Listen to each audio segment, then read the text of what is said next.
నమస్కారం అండి. నేను మీ నంటి రవికుమార్ని. రియల్ భూమి వీక్షకులకు పునఃస్వాగతం. ఇక్కడ చూడండి, రియల్ ఎస్టేట్ రంగంలో రిటైల్ ఇన్వెస్టర్లు జాగ్రత్తగా ఉండాలా? లేక ధైర్యంగా ముందుకు సాగాలా? ఇది మీరు అడిగిన ప్రశ్న. చాలా బాగుంది.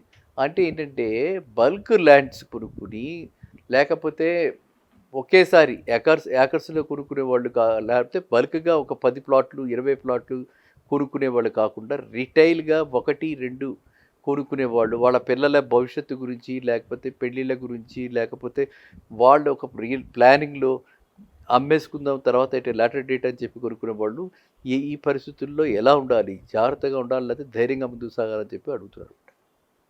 దీనికి ఒకటే మాట అండి, ఒకటే మాట గుర్తుంచుకోండి. రియల్ ఎస్టేట్ రంగంలో ఎవరైనా సరే పెట్టుబడులు పెడుతున్నప్పుడు నార్మల్గా మినిమం 5 ఇయర్స్ ప్లాన్ చేసుకోవాలి. 5 ఇయర్స్ దాకా పెట్టుబడి మనం పెట్టగలిగితేనే, అంటే ఉపసంహరించుకోకుండా విత్డ్రా చేసుకోకుండా 5 ఇయర్స్ లోపల మనకి అవసరాలు ఉండవు అనుకుంటేనే రియల్ ఎస్టేట్లో పెట్టుబడి పెట్టాలి. That's number 1. ఇంకా నెంబర్ 2కి వస్తే, ఈ ముందుకు ధైర్యంగా ఇప్పుడు ముందుకు సాగాల అంటే అర్థం ఏంటి? ఈ పరిస్థితులు, ఈ అనిశ్చిత పరిస్థితులు ఉన్నాయి. ఇప్పుడు కొంచెం బాలేదు, కొంచెం స్తబ్దతతో ఉంది. ఇదివరకు అట్లా పరుగులు పెట్టట్లే, ఉరుకులు పెట్టట్లేదు. కాబట్టి ఇంకా ఏమన్నా పడిపోయి, ఇంకా క్రాష్ అయిపోయి, ఇంకా ఇదైపోతుందా అని చెప్పి వీరి యొక్క సందేహం అనమాట. సో అలాంటి సందేహాలు ఎప్పుడు కూడా మనము ఒకటే ఆలోచించుకోవాలి. మరీ అంత క్రాష్ అయిపోతే మార్కెట్టు, మరీ అలా పడిపోతే మార్కెట్టు అంటే ఏంటి? ఆర్థిక సంక్షోభం ఏదైనా వచ్చేయాలి అర్థం. అది మరీ ఏమన్నా వచ్చేసింది అనుకోండి, గ్రేట్ డిప్రెషను, ఆ 30స్లో వచ్చిన డిప్రెషన్ లాంటిది వచ్చేస్తే ఏమో చెప్పలేము, అలా అవ్వచ్చు. లేదా ఇప్పుడు మనకి యుద్ధ వాతావరణం నుంచి కొంచెం బయటపడ్డాం, మళ్ళీ యుక్రెయిన్ రష్యా గొడవలు అవుతున్నాయి. మళ్ళీ ఏదైనా ఇంకేదైనా గొడవలు అయిపోయి థర్డ్ వరల్డ్ వార్ అలా వస్తే చెప్పలేము. అవి ఎవరు ఊహించలేరు. అవన్నీ మనం ఊహించలేనటువంటివి, మన అందుబాటులో లేనటువంటి, మన ఆలోచన పరిధిలో లేనటువంటి వాటి గురించి మనం ఆలోచించి మనం బాధపడే బదులు, అర్థమైందా? మనం బాధపడే బదులు ఇప్పుడు మనకున్న ఆప్షన్స్ ఏంటి? మన దగ్గర ఉన్న డబ్బులు ఎక్కడ ఇన్వెస్ట్ చేస్తే మనకు సేఫ్? మనకి ఉన్న దగ్గర డబ్బులు ఎక్కడ భద్రతతో కూడి ఉంటుందని అంటే డెఫినెట్గా రియల్ ఎస్టేట్ అనేది మనకి చాయిస్ అనమాట, బెస్ట్ చాయిస్. సపోజ్ మనం స్టాక్స్లో పెట్టాము, క్రాష్ అయిపోతాయి, మొత్తం క్రాష్ పడిపోతాయి, మనం అమ్ముకోలేము, బీపీ షుగరు డౌన్ అయిపోతాయి, మొత్తం అంతా కూడా చాలా ప్రాబ్లమ్స్ వచ్చేస్తుంది. గోల్డ్లో పెడితే ఎస్, అలాంటి పరిస్థితుల్లో కొంతవరకు గోల్డ్లో పెడితే ఆ గోల్డ్ రీచ్ అవడానికి అవకాశం ఉంటుంది. కానీ ఇలా పడిపోయి ఇలాగ అయిపోయిన పరిస్థితుల్లో క్రైమ్ రేట్ ఎక్కువగా ఉంటుంది కాబట్టి అప్పుడు మళ్ళీ గోల్డ్ మనకు అభద్రతా భావాన్ని ఇస్తుంది. కాబట్టి ప్రతిసారి నేను చెప్తూ ఉంటాను, అన్నింటిలోకి safest and solid investment and long term investment only real estate. అర్థమైందండి? కాబట్టి మీరంతా కూడా ఇప్పుడు ఉన్నటువంటి పరిస్థితుల్ని, ముఖ్యంగా ఫస్ట్ టైం బయర్స్ ఎవరైతే ఉన్నారో, ఫస్ట్ టైం హోమ్ బయర్స్ ఎవరైతే ఉన్నారో వాళ్ళు ఇది ఇన్వెస్ట్ చేయడానికి రైట్ టైం అనుకుని చెప్పి మీరు ముందుకు వెళ్ళండి. ఆల్రెడీ రేట్స్ చాలా మటుకు రీజనబుల్గా కరెక్ట్ అయినాయి. ఆల్రెడీ బిల్డర్స్, డెవలపర్స్ కూడా చాలా మటుకు మనకి సాఫ్ట్ చేసి, అంటే ఇదివరకట్లాగా రిజిడ్ స్టాండ్ కాకుండా వాళ్ళు ఫ్లెక్సిబుల్గా ఉండి మనకి తగ్గించి క్లోజ్ చేసేలాగా, డీల్ క్లోజ్ చేయాలన్నటువంటి దీనిలో ఉన్నారు. వాళ్ళు సేల్స్ పెంచుకోవాలన్న దానిలో ఉన్నారు. కాబట్టి ఈ సమయంలో మీరంతా కూడా ఇన్వెస్ట్ చేయాలి. ఇదే సమయం, ఇదే కరెక్ట్ సమయం. నేను మళ్ళీ చెప్తే ఇదే కరెక్ట్ సమయం.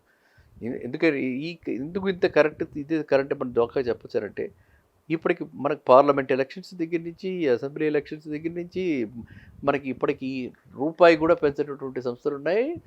అండ్ రేట్లు మాత్రము మిగతా రేట్లన్నీ పెరిగిపోతున్నాయి. డెవలప్మెంట్ కాస్ట్లు అవన్నీ పెరిగిపోతున్నా కూడా, వాళ్ళు బారోయిడ్ ఫండ్స్ తీసుకున్నా కూడా చాలా మటుకు మనకి హైదరాబాద్ చుట్టుపక్కల ఉన్నవన్నీ కూడా అంటే మిడిల్ క్లాస్ బిల్డర్స్, వీళ్ళకి కార్పొరేట్ ఫైనాన్స్ అంటే బ్యాంకుల నుంచి వాటి నుంచి ఈ డెవలప్మెంట్కి లోన్ వచ్చినటువంటి వాళ్ళు కాదు వీళ్ళు. కాబట్టి వీళ్ళు పాపం ఇక్కడి నుంచి బారో చేసిన మనీ, ఆ బారో చేసిన మనీకి వడ్డీ కడుతూ ఉండాలి. కాలచక్రం ఆగదు, తిరుగుతూ ఉంటుంది, వడ్డీ కడుతూ ఉండాలి. ఆ వడ్డీ క్యాలిక్యులేషన్స్ వేసుకుని వాళ్ళకి అదేమి గెట్టట్లా. కాబట్టి వాళ్ళు అయినప్పటికీ కూడా వాళ్ళు వీలైనంత వరకు తగ్గించే వాళ్ళు తీస్తున్నారు. ఇవాళ మనకి ఓపెన్ ప్లాట్స్ కడతల దగ్గర లాంటి ప్లేస్లో 15,000 కూడా ఉన్నాయి. కడతల్ టు షాద్ నగర్కి వెళ్ళే దారిలో 15,000 ఉన్నాయి. ఆ బంగల్ దగ్గర 10,000 ఉన్నాయి. నేను చెప్పేవన్నీ కూడా అన్ని అప్రూవల్స్ తోటి ఉన్నటువంటివి. అప్రూవల్స్ లేనివి, ప్రీ లాంచ్వి, లేకపోతే ల్యాండ్ మొబిలైజేషను, ల్యాండ్ ఎక్విజిషను, ఇట్లాంటి ఆఫర్స్ టెంప్ట్ కాకండి. I'm repeatedly telling. ఇది ఎందుకు చెప్తున్నా అంటే మండి మధ్య కూడా ఇద్దరు ముగ్గురు బిల్డర్స్ బోర్డు తిప్పేశారు. ఎంతోమంది వాపోయారు, ఎంతోమంది నష్టపోయారు, ఎంతోమంది అంటే ఈ అట్రాక్ట్ చేసి టెంప్ట్ చేసి వాళ్ళు చూపిస్తున్నది ఒక దగ్గర, డెవలప్ చేస్తామని చెప్పేది ఇంకో దగ్గర, ఇది చూపించి అది అమ్ముతున్నారు. కాబట్టి మనం ఆ ట్రాప్లోకి వెళ్ళకూడదు. మనకి వద్దు, అంత ఆశ వద్దు. మనకి రీజనబుల్ ప్రైస్ పెంచి 5 ఏళ్ళు ఉందాము, చక్కగా మన ప్లాట్ చక్కగా మనకు రిజిస్టర్ చేసుకుని దాన్ని మనము ఒక గేటెడ్ లాగా ఉన్నటువంటి గేటెడ్ ఓపెన్ ప్లాట్స్ దానిలో ఇన్వెస్ట్ చేయండి. అర్థమైందండి. కాబట్టి ఈ సమయంలో ధైర్యంగా ముందుకు సాగాల్సిందే. మీ ఇచ్చే స్టేట్మెంట్లో ధైర్యంగా ముందుకు సాగాల్సిందే. ఇప్పుడు ఇంకా ఆగి వేచి చూడవలసింది ఏమీ లేదు. ఇక్కడి నుంచి నేనైతే అనుకుంటున్నాను రాబోయే 2-3 నెలల్లో ఖచ్చితంగా ఇక్కడ రియల్ ఎస్టేటు అంటే హైదరాబాదు చుట్టుపక్కల కూడా ఖచ్చితంగా గత వేగం కాకపోయినా ఖచ్చితంగా మళ్ళీ ట్రాక్లోకి వచ్చి మళ్ళీ పెరగడం స్టార్ట్ అవుతుంది. దానికి ఏంటి రీజన్స్ కూడా మనం చూస్తున్నాం. వర్షాలు వస్తే ఏ విధంగా వర్షాలు వస్తే అన్ని ప్లేసెస్ ఎలా మునిగిపోతున్నాయి. కానీ మనకి ఇక్కడికి ఏంటంటే ఇది కాస్త మెట్ట మీద ఉంది కాబట్టి మన హైదరాబాద్కి ఆ ప్రాబ్లం లేదు. మనకి పర్టికులర్ మనం చూసామంటే ప్రతి వాళ్ళు ఇప్పుడు వెళ్ళిపోతున్నారు అంటే తెలంగాణ నుంచి అమరావతికి వెళ్ళి అమరావతిలో పెడదాం. ఈ ప్రాబ్లమ్స్ ఉన్నాయి. Nature's blessings are there with Telangana. Nature's blessings are there with Hyderabad. ప్రకృతిని మార్చలేము, మనిషి ఏదైనా మార్చవచ్చు, ప్రకృతిని మార్చలేము. కాబట్టి ఎంత చేసినా సరే ఆ యొక్క అడ్వాంటేజ్ అయితే మనకి హైదరాబాద్కి ఎప్పుడు ఉంటుంది. ఈ క్లైమేటిక్ అడ్వాంటేజ్ ఎప్పుడు ఉంటుంది. ఎన్ని వర్షాలు వచ్చినా ఎన్ని వచ్చినా సరే మనకి ఇక్కడ మంచి ప్రకృతి మనం ప్రొటెక్టెడ్ చేసి పెట్టినటువంటి లేక్స్ ఉన్నాయి, ప్రొటెక్టెడ్ ట్యాంక్స్ ఉన్నాయి మనకి. ఆ ట్యాంక్స్లో నీళ్ళన్నీ నిండుతున్నాయి. అంతే, మనకి ఏమి ఇబ్బంది ఉండదు. ఓకేనా. సో కాబట్టి అట్లాంటివి ఆలోచనలు ఇవన్నీ కూడా మనం పరిగణలోకి తీసుకుని మనం చూడాల్సింది ఏంటంటే డెవలప్మెంట్స్ ఆగవు. ఆల్రెడీ కమిటెడ్ ప్రాజెక్ట్స్ ఉన్నాయి. ఇవి కాక మొన్న రేవంత్ రెడ్డి గారు కొత్త ఇన్వెస్ట్మెంట్స్ కూడా అట్రాక్ట్ చేశారు.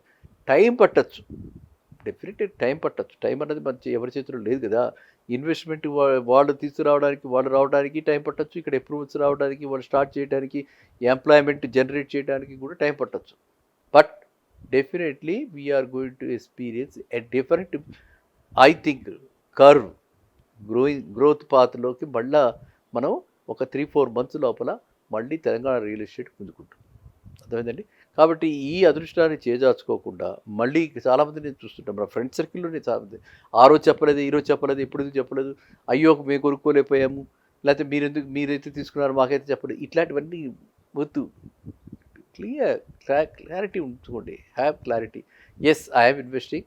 ఒక 500 రూపాయలు ఎక్కువైందేమో, కానీ డెఫినెట్గా నాకు 5 ఏళ్లలో బ్రహ్మాండమైన భవిష్యత్తు ఉంటుంది. ఇది సేఫ్, ఇది secured. Okay, I will wait for 5 years అని అలాంటి దాంతో మీరు వెళ్ళండి. God will bless you, God will be with you. అంటే స్ట్రాంగ్ విల్ తోటి మీరు వెళ్తే డెఫినెట్గా సక్సీడ్ అవుతారు. ఓకేనా. అందరూ భాగ్యవంతులు అనుకోవాలని మళ్ళీ కోరుకుంటూ సెలవు తీసుకుంటారు. నమస్కారం.